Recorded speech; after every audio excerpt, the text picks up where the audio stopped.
You know, sometimes we spin a lot of intellectual plates, become armchair philosophers, all to stoically have some sort of control over our lives. But in the end, sometimes all it takes is one simple clarifying question. What can you live with?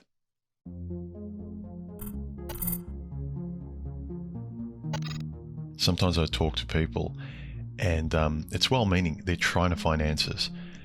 And they'll be talking, it's popular today with the new age stuff with, love yourself, find yourself, meaning, mindfulness.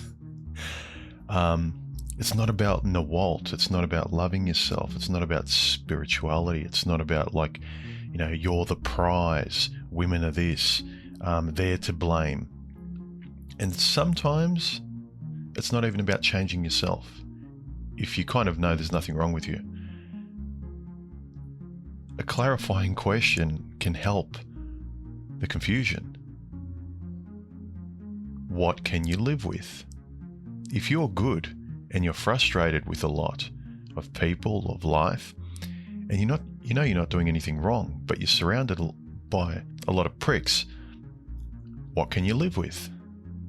It's simple, but it clarifies a hell of a lot rather than trying to keep an eye on spinning 12 intellectual, sophisticated plates and complicating your life, mentally speaking.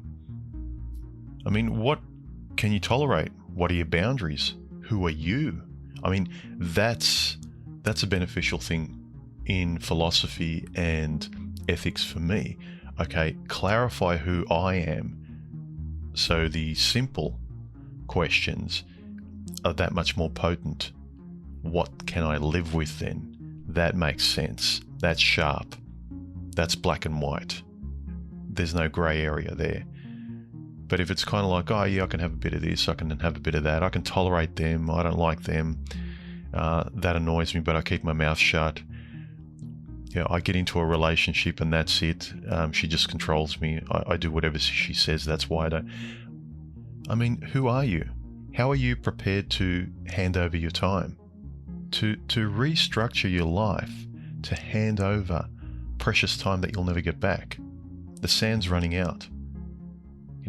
Whether it's a job or a lover, what can you live with?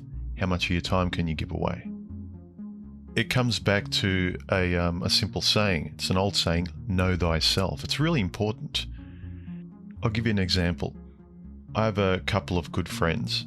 One of them in particular, a couple of years ago, was moving house.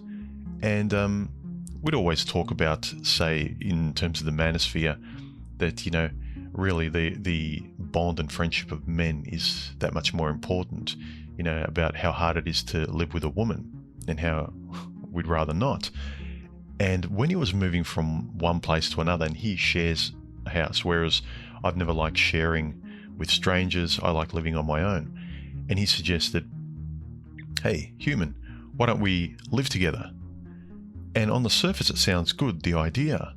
But given his personality and my personality and how long I've been used to living on my own, I kind of knew, no, I know myself. I can't do that. I can't live with that. And it's nothing against my friend. I think my friend's great. Is that I know I would probably have difficulties given my personality and his. And not to mention, I'm just so used to living on my own.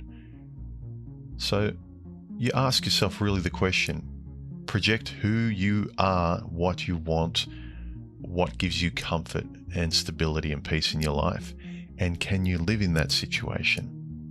You might tolerate something for a short time, like you can have friends over for a short time but then they leave. You can have a part-time lover, she can leave, but can you live in that environment? It's one thing to take a holiday, it's another thing to live on that holiday. You got to know where home is, gentlemen. If you know you need to work on some things, that's great. The intellectual and introspective things I talk about, the self-development side of things, I think are very important, in fact essential, but it's all part of knowing yourself to better relate to the world. So yeah, Sometimes all it takes is a simple question to strip everything and the complexities back, because those complexities can further add to the stress we already might be feeling with whatever we're going through in our lives, like a breakup or, you lose your job, what's happening at the moment out there. Who are you, and how are you prepared to live? What best suits you? Something to think about. I'll talk to you later, gentlemen. Feel free to like, subscribe, and share my work on social media, comment under this content, or join the conversation on Discord. If you'd like to support me directly, there are donation options below. I appreciate all of you who have and continue to. Thanks.